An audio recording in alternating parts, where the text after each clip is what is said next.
And I loved when Armitage said, "These gods are pussies." Hey guys, it's Chris, and this is going to be my Westworld Season 1, Episode 10 breakdown and review. Yes, I thought this was pretty damn epic. I think it wrapped things up pretty damn well, and I think at the same time it left it open where we can have more interesting content for Season 2 and on. I was initially worried about that, like, you know, once they get past the whole, you know, Android Revolution thing in the park, how they would kind of proceed in Season 2, 3, 4, and 5. I think next season, based off the 4 narrative that was revealed to us, I think it's going to be more about the chaos, how that plays out with the host, and how the remaining people in the park are going to have to deal with that.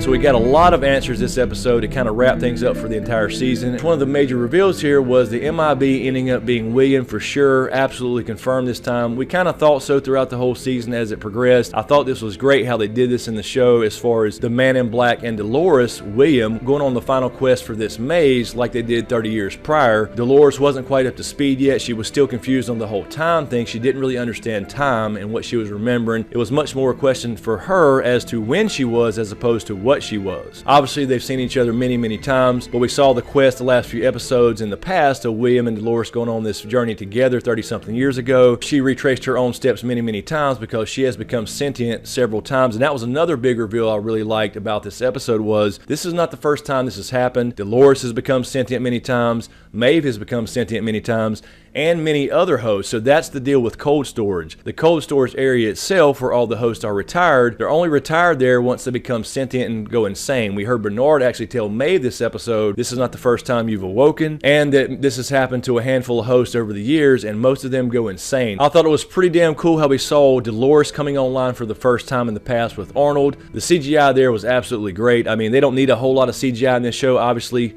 because, you know, the androids look just like people. But when you show the facility and how they're being built and stuff, the CGI is just outstanding. This is a big budget show just like Game of Thrones, so I expected no less from that. So I thought that was pretty cool to see her come online for the first time. And to expand a little bit on William being the Man in Black, I really enjoyed how they did this as far as him telling the story to Dolores, and basically while he's narrating, we're seeing William in the past back with Logan and what he went through to become the Man in Black. He basically took power and was able to buy most of the park through the company by portraying Logan as a crazy asshat. He basically strapped him to a horse naked and sent him off to the edge of the park somewhere, so we have to assume that at some point down the road he was found, and that gave William the power to take the company over from Logan, from his father, and that in turn enabled him to buy most of Westworld and become a member of the board. We got the big reveal about the actual maze, and this was a little underwhelming, I guess you could say, but I understand completely why they went this route. The maze essentially was just a big red herring. It was based off an actual puzzle, a little toy that was Arnold's son's toy. So the design of the maze never made sense to me. Anyway, I said many times it kind of looks like a human brain, and if you looked at the sketch of the maze in the book that Ford had looked at in his office,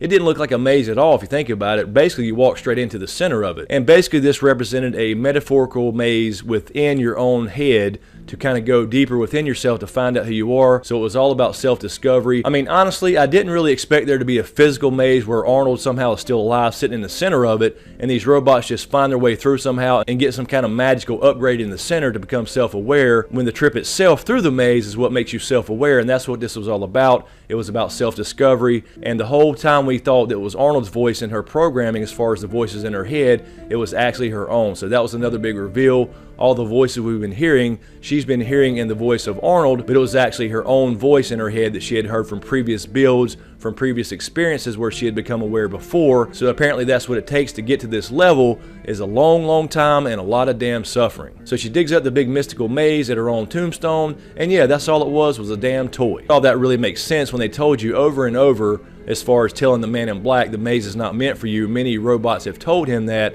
and now he kind of understands. He didn't really get it there. He thought it was going to be some big discovery, when really it was about self-exploration for these droids, something he couldn't comprehend because, well, he's already human. We got the big reveal that Arnold never wanted to open the park in the first place, and that's what set off everything in motion. He got Dolores to kill every host in the park, and Arnold himself committed suicide by android, and had Dolores kill him as well so there'd be a bigger stink about it so they wouldn't open the park in the first place. But Ford actually continued on anyway, but it ends up being he had a bigger plan in mind. I guess Wyatt was originally a planned character, but they ended up merging their storylines and giving it to Dolores in order for her to take out all these damn people to set all these things in motion. And let's talk about Maeve. Maeve's storyline was pretty damn interesting. We got a big reveal here as well that her entire storyline as far as her wanting to escape was actually Ford's plan as well. I've said in a few videos now I think Ford knows everything that's going on. He's always 3 steps ahead of everybody, and Maeve thought she was in control, but ended up being that Ford, using Arnold's credentials, is the one who was upgrading her anyway, and it was ultimately to create a distraction in the park itself as far as the facility. Maeve was apparently one of those droids that has become self-aware many times over the years, and she thought she was going to get to leave the park, and ultimately she had the free will to do so. She got on the train, but something made her get off, and Ford gave her that decision. At the same time, this locked down the actual facility, so people in security couldn't get out. They were basically locked in the facility and couldn't get into the parks, so Ford could go through with his final narrative, which included killing a lot of damn people. But we will see the Man in Black come back for season 2, so I don't think he's going to be dead there. He did get shot, and I've never seen somebody so damn happy to be shot. And probably my favorite part of this episode was, in fact, the Maeve escape, because Armistice, you know who the hell I'm talking about. She really stole the damn show, and she really likes automatic weapons. Her and the outlaw were going around capping motherfuckers, and they thought this was outstanding compared to the old 6-shooters they're used to, with these futuristic rifles that apparently hold about 332 rounds. But you can tell she's really enjoying this, her and the outlaw, as they kill a couple lab techs. And of course, they were pretty damn accurate with those rifles, killing all the security guys coming after them.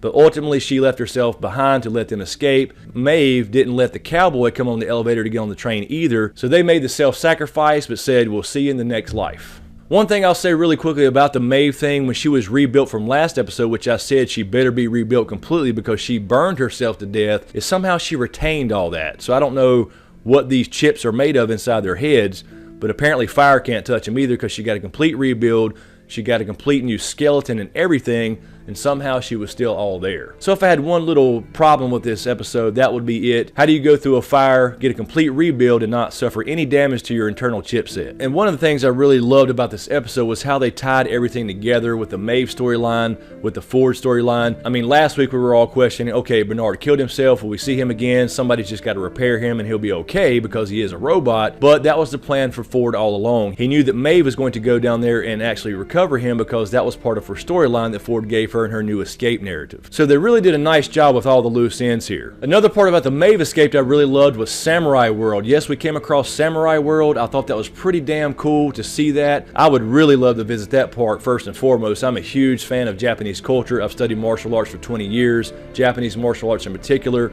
and I love old style Japanese culture. That would be a cool ass place to go. Now in the original film, 1973, I believe they did have a medieval world as well as a Roman world.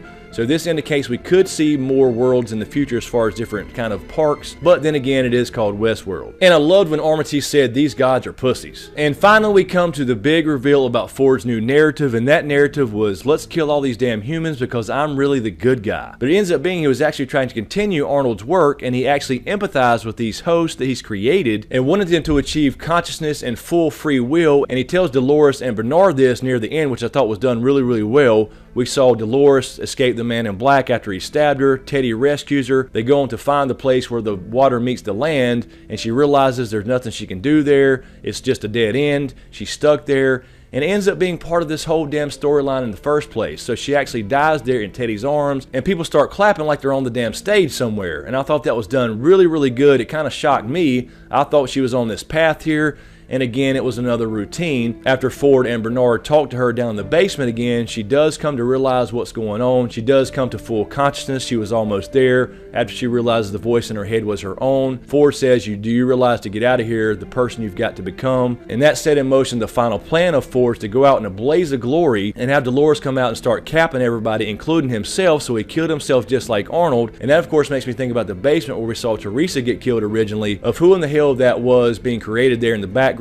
So is that going to be Ford somehow to live on as an android to kind of continue his legacy? As far as season 2 goes, we have heard confirmation that Ed Harris will be back as the Man in Black, but I haven't heard any confirmation as far as Sir Anthony Hopkins if he'll be back or not. But I do know that William, the young Man in Black, will not be coming back, so he has apparently served his purpose in the story. So apparently we won't be going back in the past to visit his past again. I think we got the full story on that anyway, as far as how his transformation went from good old boy William to the Man in Black that we know today. And what's really really cool here is this whole damn storyline is the Man in Black and Ford wanted the same thing. The Man in Black's entire quest, William's entire quest, was to get these truly alive and sentient so they could actually fight back, because in his mind, basically what he's saying is, this is no game if somebody's programmed to lose. This was his entire goal in the first place, as he told Lonzo a few episodes back. What if I told you I'm here to free you? So I think it's pretty cool you have a parallel with Ford and the Man in Black, who seem to be bitter enemies, but actually in the end wanted the same thing, complete freedom for these androids. Now there were a couple loose ends they didn't tie up, of course, on purpose, because we do have to have some stuff going on in season 2, and that of course was the fate of Elsie and Stubbs. We didn't hear from them at all. I believe Elsie's probably dead because Bernard pretty much choked her out. As far as Stubbs goes, we got no indication of what's going on with him, if he's dead, if he's being held hostage somewhere. I'm going to assume he's still alive. This is kind of like Game of Thrones. If you don't see a head come off, they're probably still alive or potentially still alive. So I think we'll see him come back, but there was no indication at all that anybody even knew he was missing. I think we have some clear-cut themes here. You know, the big revelations was the maze, you know, being a metaphorical thing to kind of look inward and find out who you are, you know, the whole self-discovery thing. We found out that Dolores, you know, has been through this many, many times. The voice in her head was actually hers, and Dolores was in fact basically the same character as Wyatt as far as their storylines being merged. We found out that Ford has actually continuing Arnold's work instead of going against it like we all thought, but basically he realized that it's going to take a long time and a lot of suffering to do that, so he was actually on his side,